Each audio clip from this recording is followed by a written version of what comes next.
Bonjour à toutes et à tous, on se retrouve aujourd'hui pour un nouvel épisode de Avec les copains. Avec les copains, c'est une émission où on se retrouve entre amis pour parler de films. Aujourd'hui, on est avec l'équipe de base, Guillaume, Martin, Théo, Andy, et avec une invitée, Rivka. Bonjour. Salut Rivka. Salut Andy. On fait comme si on s'était pas vu avant. C'est toi qui as choisi le film aujourd'hui, donc est-ce que tu veux le présenter? Ah ouais, c'est présenté. Alors aujourd'hui, on va vous parler de La Notte, qui est un film de Michelangelo Antonioni qui date de 1961. Alors tout de suite, je vais vous retracer un petit peu l'histoire et puis après, on va en parler. Alors,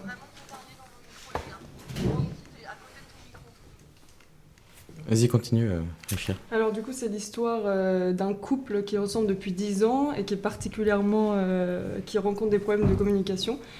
Donc ça se passe dans un milieu d'intellectuels en Italie fasciste et en fait ça va suivre l'histoire de ce couple, la journée d'un couple et la nuit, qui est un couple infidèle, ennuyé et donc ça va suivre surtout la femme dans ses déambulations, Lydia. Tous les deux vont se retrouver dans une soirée qui va être un peu le cœur du récit et le lieu où va se passer certains adultères et certaines révélations. Et va s'achever au matin, à l'aube, lorsque la soirée s'achève. On peut dire déjà que l'actrice est jouée par... l'actrice c'est Jeanne Moreau. Jeanne, ouais. J'avais encore jamais vu un film avec elle, je crois. Moi, je l'avais vu dans Jules et Jim de Truffaut. Donc, j'avais trouvé incroyable dedans. Et du coup, elle joue un peu c'est un peu le même profil de personnage. Donc, je sais pas si elle a tout le temps fait ce style de personnage, mais un peu la femme un peu usée par le temps, un peu désabusée. Oui. Mais hyper déconstruite pour l'époque, quand même. On a aussi l'actrice Monica Vitti qui interprète Valentina Gherardini, une actrice italienne assez réputée dans les années 60. Voilà. On a aussi Marcello Mastroianni. Mastroianni. Ouais. Et que lui, moi, je l'avais vu dans la Dolce Vita, lui. Est-ce qu'on n'aurait pas, avant toute chose, une dédicace à faire? Oh, pardon, on oublie toutes nos... On aimerait faire une petite dédicace à la grand-mère de Apolline. À Midou. À Midou. Bisous à Midou. Bisous à Midou. Ça fait des rimes. On peut enchaîner. Mais non, moi je pense qu'on peut aussi commencer par le rythme du film, du récit, qui est super important du coup. Donc en fait c'est un rythme qui est super lent, super long, et du coup ça se compose... c'est des enchaînements de plans qui sont toujours filmés par une caméra montée sur pied en général. Les plans sont très statiques, ils suivent les personnages et il n'y a pas de caméra à la main. Et du coup aussi c'est pas un séquençage rapide ni rythmé. Du coup comme je disais c'est les plans qui s'enchaînent dans une certaine longueur. Il y a aussi un traitement de la musique qui est particulier parce qu'il n'y en a pas souvent. Les dialogues sont très comment dire sont écrits, oui, mais ils sont brefs. Ils sont calmes. Ils sont calmes aussi. Du coup, les personnages, ils disent juste ce qu'ils ont à dire. Et ensuite, c'est cet enchaînement de plans qui reprend avec, par exemple, les déambulations de Lydia, où il y a aussi un élément central du film, c'est du coup le mari, dont j'ai oublié le nom, Giovanni, qui est filmé à cette fameuse soirée qui est le centre du film, en train de flirter à droite à gauche avec plein de prétendantes, pareil, avec des plans longs qui s'enchaînent. Oui, il y a quelque chose d'important à dire, pardon Martin, dans le film, c'est les rôles des femmes dans ce film. Alors je vais vous rappeler les femmes qui sont un peu importantes dans le film. Il y a celle qui est internée à l'hôpital et qui lui saute un petit peu dessus et qui oui, c'est vrai, je l'avais paraît oublié. un petit peu dérangée. Ouais, du coup, c'est la première scène d'adultère, entre guillemets. Il y a aussi l'infirmière. Non, c'est la deuxième. C'est la deuxième. Il y a l'infirmière lorsqu'ils vont visiter l'ami Tommaso. Ouais. Dans l'hôpital, qu'on décrit de simplement belle mais qui ne sait rien faire. Il y a la voisine qui arrête pas de les aborder pour aller faire ci ou ça, enfin des activités super bourgeoises, aller à la mer, aller dans la villa des Gherardini et tout ça. Et il y a la fille de l'industriel du coup qui s'appelle Valentina. Il y a la femme du coup, Jeanne Moreau. Il y a la mère silencieuse de Tommaso qui est ultra, qui arrive, qui est super silencieuse, qui se fait convaincre de boire. On sait que son fils va mourir, elle a pas vraiment de rôle là-dedans non plus, alors que son fils il est mourant. Et il y a la femme de l'industriel qui les accueille en l'honneur de la soirée chez les Gérardini. Et il y a les femmes même en général qui sont montrées dans la soirée, qui sont une entité à part entière, Oui, totalement. qui sont en train de Presque s'ébattre partir du décor. sur la... Ouais, et c'est ce que j'allais dire d'ailleurs en parlant de la mer, c'est que la mer où toutes les femmes qui sont un peu bourrées dans cette soirée, qui s'amusent avec la statue Ouais. du satyre là. Ouais. En général, effectivement, et puis même la soirée en général fait de ces personnages humains un décor. Ouais. Ce que je trouvais assez intéressant parce que le décor est très architectural. Enfin, je veux dire, il y a beaucoup d'architecture filmée, donc quelque chose d'assez fixe. Mhm. Et pour autant, pour rendre tout ça un petit peu vivant, on a un décor supplémentaire qui est fait d'une foule, et notamment de femmes. Et pour le coup, moi je l'ai pas ressenti que au niveau des femmes, c'est même les hommes, ils sont vachement archétypés. Et en fait, tous les individus qu'on va côtoyer dedans, en fait, c'est un paysage, ils se déplacent Ouais. là-dedans et en fait, ils ont aucune substance à part les deux personnages. Et puis l'ami du début, mais l'ami en fait c'est plus un symbole plutôt qu'un vrai personnage quoi. Il représente plutôt l'ami Tommaso donc, qui est malade et on sait dès le début qu'il va mourir. C'est plutôt un parallèle de sa maladie avec l'histoire d'amour qu'ils sont Ouais. en train de vivre. Ouais, parce que du coup, je sais pas si on l'a précisé, et c'est très clair, mais le film il démarre sur une scène où le couple va visiter à l'hôpital leur ami mourant. Et dès la première minute, on sait qu'il va mourir. Ce que je trouvais ce que j'ai trouvé incroyable quand même dans ce film aussi, c'est le moment où on voit le mari qui est chez lui et la femme qui erre dans la rue à un moment. En fait, ce moment-là, je l'ai trouvé fort parce qu'en fait, le mari, lui, se comble dans un milieu très, très superficiel, un peu la ville, il se mélange aux gens. Et tout ça. Tandis que la femme, elle, petit à petit, va dans une partie de la ville beaucoup plus abandonnée où elle erre en fait. Et c'est tout simplement, comment dire, le moment où on voit que la séparation va se faire en fait. C'est l'évanescence justement de leur amour qui, au bout d'un moment, disparaît. Ouais. Et du coup, d'ailleurs, ce moment-là, vraiment, tu voulais dire quelque chose? Ouais, mais je t'en prie. Vas-y. Non, mais ce moment-là, je le trouve vachement intéressant parce que, en fait, ce qui est intéressant, c'est que le personnage masculin, du coup, il attend sa femme et il est dans une espèce de dépendance où il sait pas quoi faire, il tourne en rond comme un chien dans son appart. Et en fait, dès qu'elle est là, il s'en fout, il s'en contrefou, il va voir ailleurs. Il est juste dans un état où il veut juste qu'on s'intéresse à lui. Et elle est juste en train de se détacher de ça. C'est hyper intéressant de voir ce mécanisme-là. Oui, ils ont deux manières très différentes de vivre la fin de leur couple, entre guillemets, parce que du coup, on comprend que c'est fini entre eux quand Jeanne Moreau, elle décide de sortir de la chambre de Tommaso en première, et on la voit contre un mur éplorée, et elle cache à moitié les larmes à son mari. Et aussi, à un second moment, quand ils sont à la soirée, et qu'elle décide de se jeter dans la piscine comme toutes les femmes le font, et il y a un homme qui va l'en empêcher. Et il va essayer de la séduire, de l'emmener dans sa voiture et de l'emmener plus loin. Et elle va refuser son baiser. Et donc elle parvient pas à consommer une sorte d'adultère qui sera un peu la consécration. Parce qu'elle voit que son mari embrasse une autre femme. Elle sait qu'il est dans un processus de... Volage. Oui, totalement. Mais d'ailleurs, en fait, c'est ça. Enfin, ce que j'ai ressenti dans le film, c'est que la femme, du coup, est à la recherche de son indépendance. Et elle va la trouver vers la fin, j'ai le sentiment. En tout cas... Après, c'est très archétypé quand même. Enfin, elle garde cette image de femme forte, enfin, cette espèce de sacrifice où elle s'empêche d'embrasser. Oui, bien sûr. Après, moi, on peut le voir comme ça, et puis on peut aussi le voir de façon... je vais pas jouer avec ses règles à lui.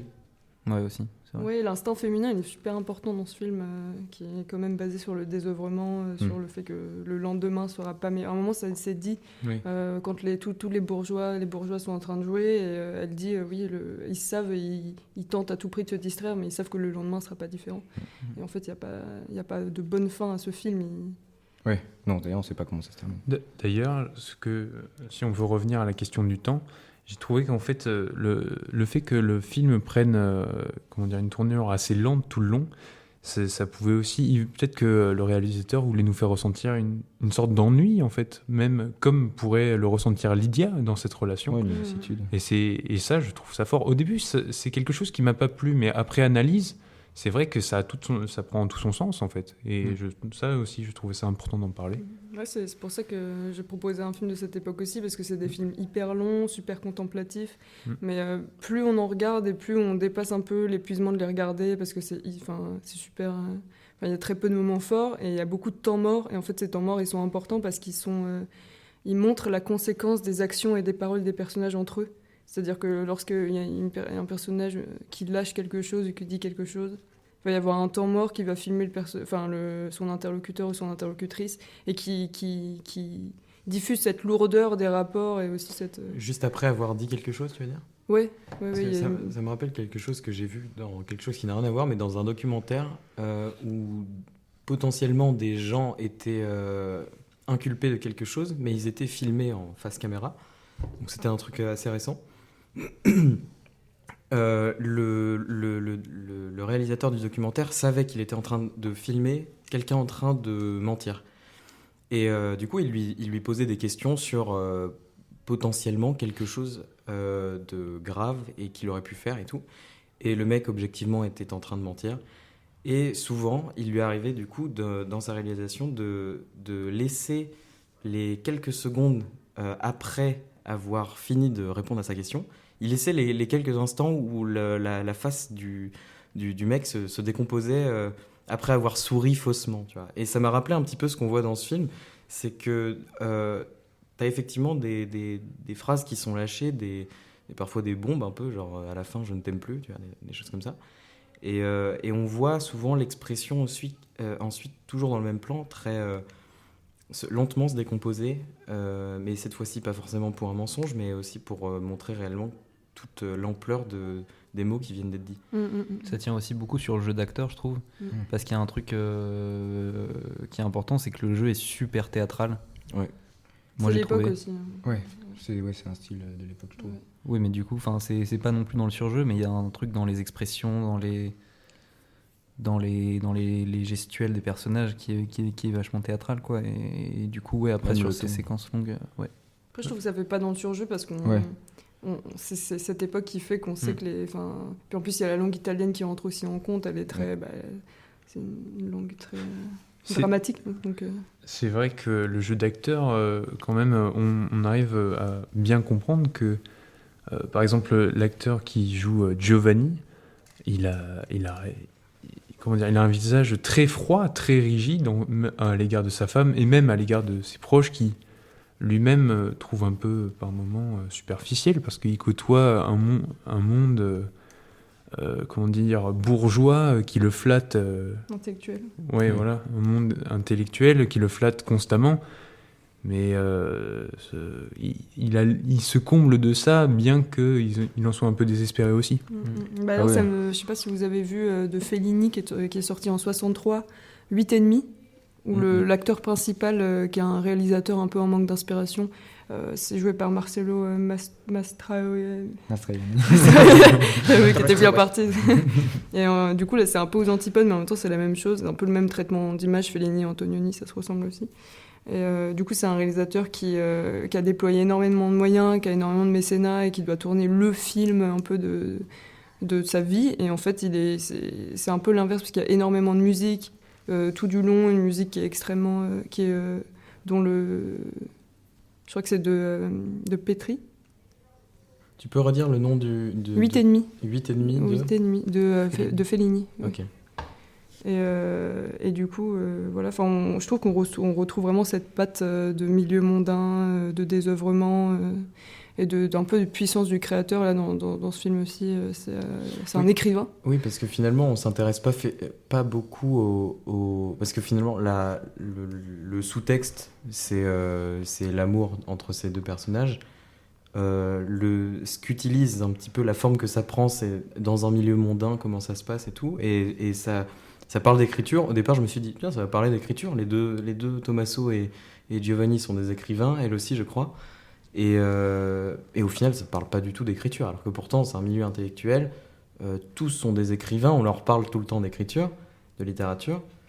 On y fait même référence. On lit une lettre à la fin qui vient de Tommaso, mais au final, ça ne parle pas du tout de littérature, ce truc. Oui, parce Non, elle que. vient pas de Tommaso, la lettre. Elle vient de Ah oui, Giovanni. exact. Il a oublié qu'il l'a écrite. En fait, Ouais. parce que du coup, ce qui se passe, c'est qu'à la fin, elle lit une lettre qui d'ailleurs est très jolie, je trouve, du coup de Giovanni, et on ne sait pas, on ne sait pas encore jusqu'à la fin. Elle lit cette lettre à Giovanni, et on ne sait pas jusqu'à la fin, jusqu'à ce que Giovanni pose la question, mais de qui vient cette lettre. On ne sait pas de qui est l'auteur. Et elle dit, elle vient de toi. Ce moment est génial. Ouais. Ouais. Mais du coup, ah oui, à propos de cette scène, en fait, il y a 2 scènes où le jeu d'acteur est un peu différent en termes de rythme. C'est la scène dans l'hôpital où il y a la jeune fille qui lui saute dessus et qui cherche à le toucher, à avoir un rapport, je sais pas comment. Et la scène où il réalise qu'il a oublié qu'il lui a écrit cette lettre et ça le désempare complètement parce qu'il réalise d'une part qu'il est en train de la perdre, secondement qu'il l'a aimée et que lui-même oublie, et surtout il y a un contexte, une discussion super importante juste avant qui nous fait croire que justement c'est Tommaso qui l'a écrit, au moment où parce qu'elle Ouais. parle de l'importance qu'elle avait dans les yeux de cet homme. Et son mari lui rappelle son amour juste à ce moment-là. Elle lit la lettre, il lui demande qui l'a écrit. Elle dit « Toi, tu l'as écrit ». Et là, il lui saute dessus. Et, Ouais. C'est pour ça que moi tout à l'heure je parlais qu'elle sortait d'une dépendance. C'est que au début on suppose quand même que il va voir d'autres femmes. Ça fait certainement depuis le début de leur relation qui fait ça. On ne sait pas, mais on peut supposer ça. Et en fait on arrive pile au moment où elle se pose la question est-ce que je suis encore amoureuse ? Et lui il se l'est peut-être jamais posé la question. Et il se la pose à la toute fin du film. Et peut-être qu'à ce moment-là, lui, il rentre dans cette dépendance-là. Où, en fait, je me rends compte de ce que je suis en train de perdre. Ouais. Et ce que je trouve intéressant avec la fin, c'est qu'il lui saute dessus. Et le jeu d'acteur était tellement étrange, du coup, l'époque veut ça, quoi. C'est que moi, au début, je savais pas trop ce qui se passait. Je savais pas s'il était en train de l'agresser sexuellement. Ouais, voilà. bah, il l'agresse sexuellement au début, elle dit non. Oui, c'est ça. Mais en fait, à la fin, aucune idée si on sait pas en fait, on sait pas Ouais. ce qui se passe. Mais je trouve que c'est aussi un stigmate. On voit que c'est vraiment des femmes qui sont inventées par des hommes réalisateurs. Ouais. Ce qui fait qu'elles sont elles sont complètement fabriquées, quoi. Genre elles sont plates et je sais pas, monochromes, quoi. Soit elles s'égosillent, soit elles sont. En fait, il y a que Jeanne Moreau qui sort un peu du lot parce que Ouais. elle refuse les festivités. Et puis il y a même des moments de femmes entre elles quand Jeanne Moreau se fait sécher le corps et les cheveux par la nouvelle maîtresse de son mari, du coup qui est la fille de l'industriel qui est en train de lui proposer un job. Il y a une sorte de... Il y a un moment où elle lui dit « Bon, je veux pas de faux semblants, dis-moi ce que t'as sur le cœur et tout ça ». La jeune maîtresse lui dit « Non, j'ai rien sur le cœur ». Il y a un blanc et elle rigole. Et ça, c'était vraiment le jeu d'acteur de l'époque et la touche masculine qui fait que... c'est... Mais pour Il n'y a démontrer aucune quoi. logique à ce rire. Oui.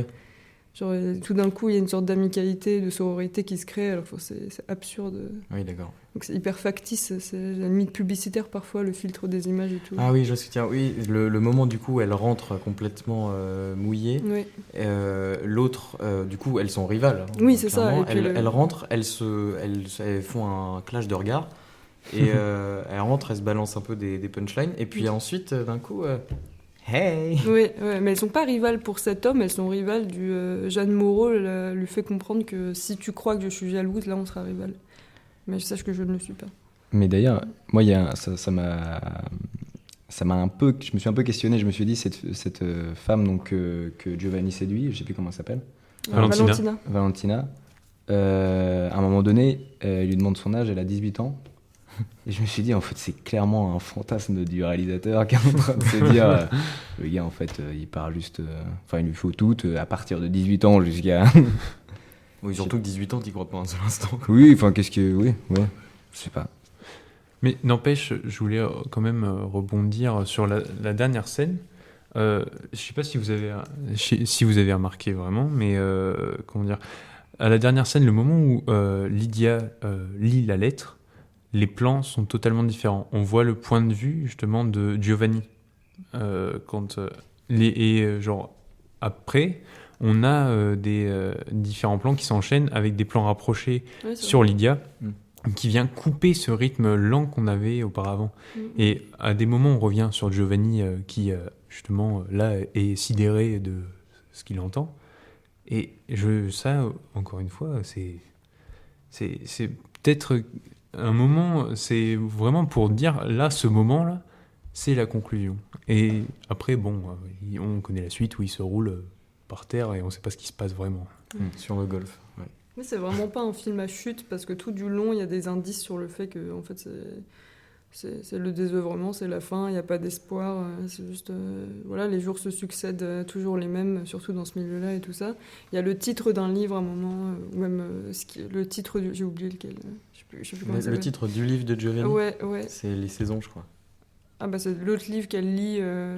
Ah oui, parce qu'il y a un détail aussi important, c'est que les livres, les livres font que Giovanni trompe aussi sa maîtresse, enfin sa femme, parce que c'est Jeanne Moreau qui voit qu'il y a une jeune fille qui lit dans l'escalier un livre, et elle va voir son mari, elle lui dit tiens il y a une jeune fille qui lit dans le livre, qui lit un livre dans l'escalier, elle est très belle, va la voir.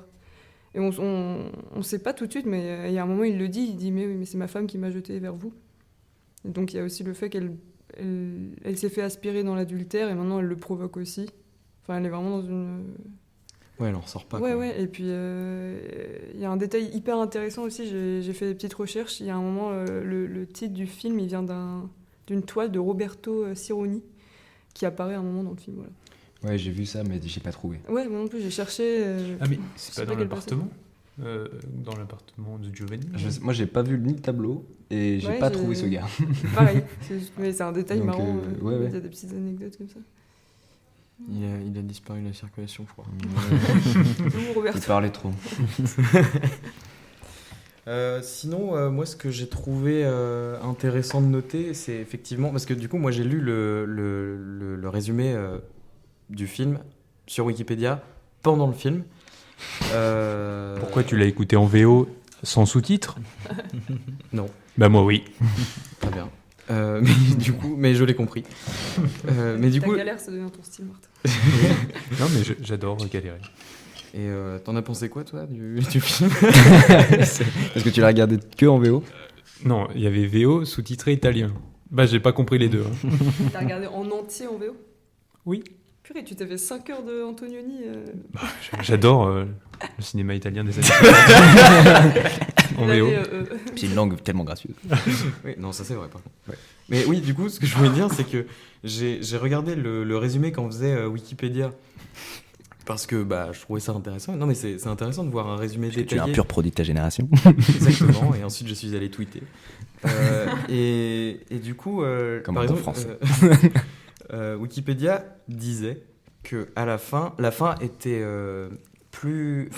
sans réel parti pris. Parce qu'il disait que peut-être ils relançaient leur couple ou pas. Ou du moins ils se donnaient une dernière chance. Oui, j'ai vu ça aussi. Voilà. Je l'ai pas vu comme ça, moi. Je l'ai pas perçu comme ça. Bah, c'est ce qu'il dit pourtant. Ah oui, mais Wikipédia, c'est vrai que Wikipédia dit toute la vérité. Voilà. Mais la page Wikipédia, elle cite aussi un très bon site que je recommande qui s'appelle Oui. le Ciné Club de Caen. J'ai Voilà. Et je fais ma petite publicité. Une cigarette roulée. Et du coup, il y avait une citation qui disait que les immeubles sont droits, les pensées des hommes Ah oui. sont courbes. Et c'est les femmes qui sont là pour redresser ça. Ouais, et l'instinct des femmes. Moi, j'ai juste pris l'instinct des femmes. Parce que tu sais, la meuf qui cite directement la Les femmes. courbure de la pensée. Ok. Et du coup, c'est vrai que l'architecture et l'urbanisme est hyper importante dans le film. Ouais. Et je sais plus qui disait Jusqu'à ça, un mais certain point. parlait du fascisme à cette époque-là. C'était à quelle époque ce truc? Enfin, quand est-ce que prend place l'histoire? En 60. Ah, dans le film? Ouais. Je crois que c'est en 60 aussi. Il me semble aussi. Ouais, je crois que c'est contemporain à l'époque de la sortie, mais non, mais c'était plus par rapport à Antonioni qui du coup a commencé à réaliser en pleine période de guerre et qui s'est quand même fait subventionner par l'État italien et qui était en contact direct avec le fils de Mussolini. Donc, Vito. Vito Mussolini. ça Et en quel dit est le quand problème? même pas mal. Il travaillait dans un... Ils ont fait des beaux films, non? Pardon. Ouais, il travaillait pour lui. Ouais.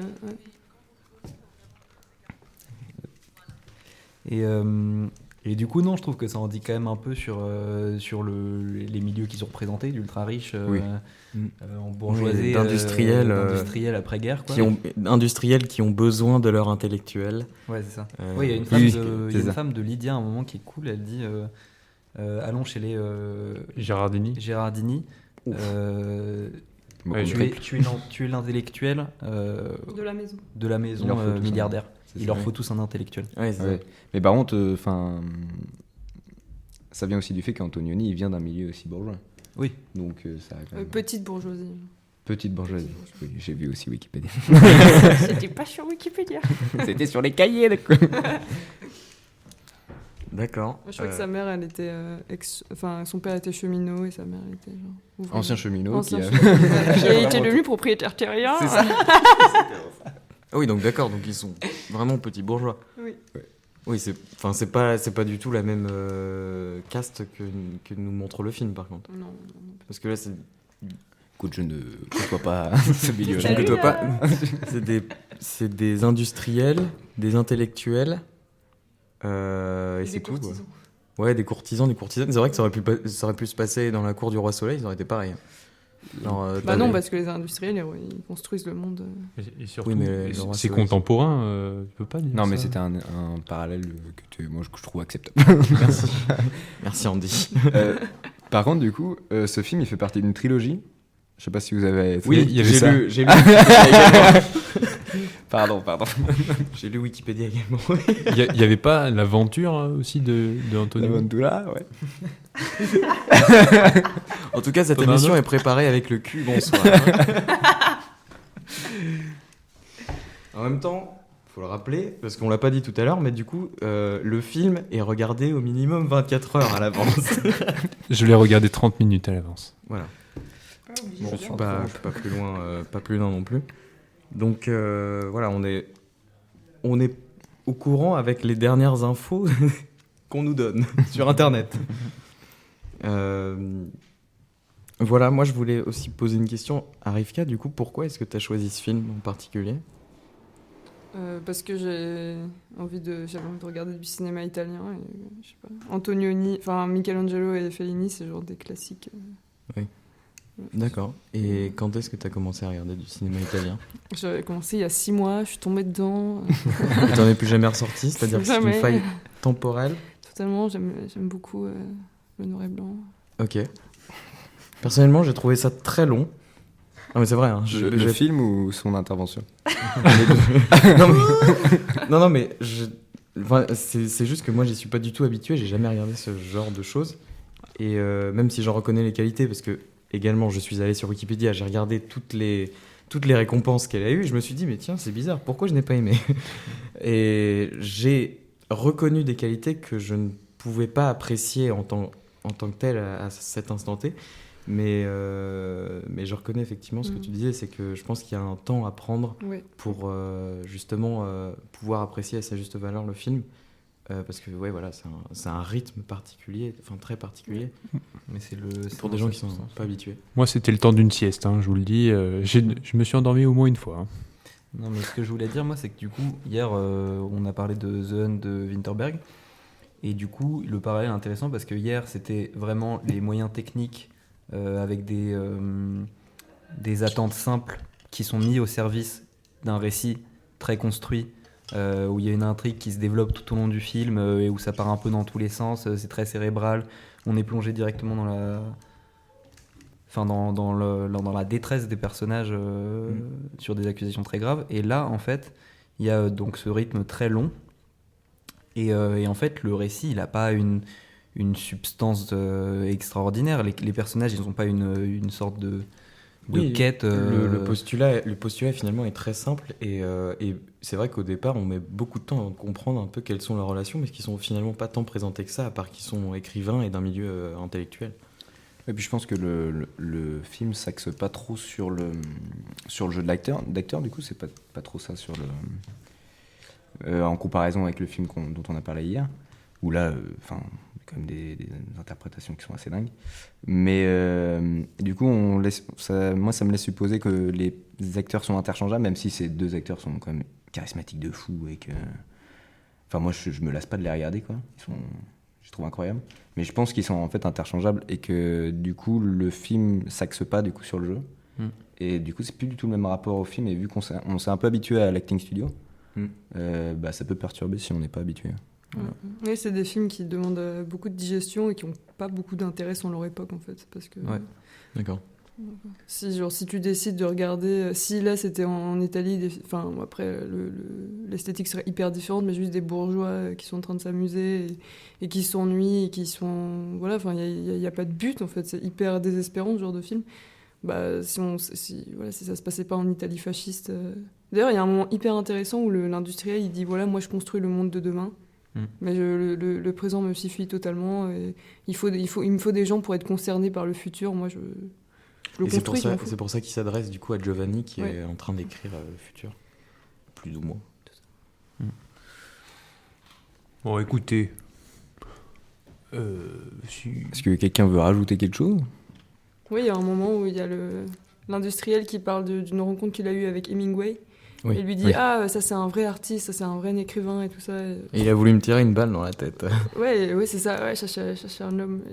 Ça c'est un artiste. Il lui dit ça c'est un artiste alors que Giovanni est en face de lui. Ouais totalement. Ça j'ai trouvé c'était c'était peut-être un des seuls moments où il y avait tu ressentais un peu des tensions. Ouais. Ce qui je trouve bien parce que c'est lui qui l'invite en plus. Parlant de tension, il y avait le moment où il y avait le prétendant de Lydia qui revient pour parler à l'industriel et à Giovanni. C'était pas aussi un petit moment de tension Ah oui, c'est vrai, ouais. Oui, il y a le mari qui dit moi ça m'écœure que vous disiez ça parce que je sais pas, là on est en pleine réception et tout ça. Oui. Je sais plus exactement ce qu'il dit, genre c'est une citation d'un livre. Ouais. Je sais pas. Qui est mal utilisé selon lui. Vous vous en rappelez pas? Ouais. Je m'en souviens plus. Je l'ai entendu en italien, vraiment, je me rappelle. Il y a ça qui est un tout petit moment que je trouve ambigu, enfin pas tout petit moment, il est crucial, mais je l'ai peut-être pas bien compris. Ce moment où du coup Giovanni, Lydia et Valentina se retrouvent dans la même pièce. Et donc Giovanni était en train de séduire Valentina, il y a sa femme qui arrive, et je comprends pas les réactions en fait. Bah moi j'ai trouvé, genre c'était peut-être la scène où je me demandais si c'est à peu près réaliste et tout. Ah ouais? Ouais, parce que du coup il y a la femme mariée qui décide de vraiment prendre ses libertés en ne plus se voilant la face et surtout en ne ressentant plus aucun mépris, aucune jalousie. Mais du coup, elle reste là en fait. Moi je me suis dit que quand il va la toucher, Valentina, je me suis dit elle va partir, mais en fait non, elle reste et elle les regarde. Avec une espèce de dignité. Oui, c'est ça, une sorte de dignité, de supériorité. En fait, d'âge, en fait, il y a une différence d'âge entre les deux femmes. Et c'est ça qui compte. Ouais, en fait, c'est pas tant l'amour, le principe du film, c'est le temps. Du coup, voilà. Ouais, et c'est surtout que c'est un trait de personnalité qu'elle a pendant tout le film. Elle n'a pas évolué à ce niveau-là du début à la fin. Elle a toujours cette supériorité par rapport à ses sentiments et à Giovanni. Ouais, c'est pour ça que l'actrice est bien choisie, quoi. Elle a un air pincé, un peu crispé, quoi. Oui, tout à fait. Bon. Très bien. On va finir là-dessus, sur cette superbe émission. Alors, encore une fois, un sujet un petit peu lourd, quoi, un peu moins lourd, parce que normalement, ça devait parler totalement du fascisme, si j'ai bien compris. Mais du coup, on va revenir dans 2 semaines, je pense. On espère. Et puis merci à tous. C'était la 2e de Avec les copains, l'émission où on regarde des films avec les copains.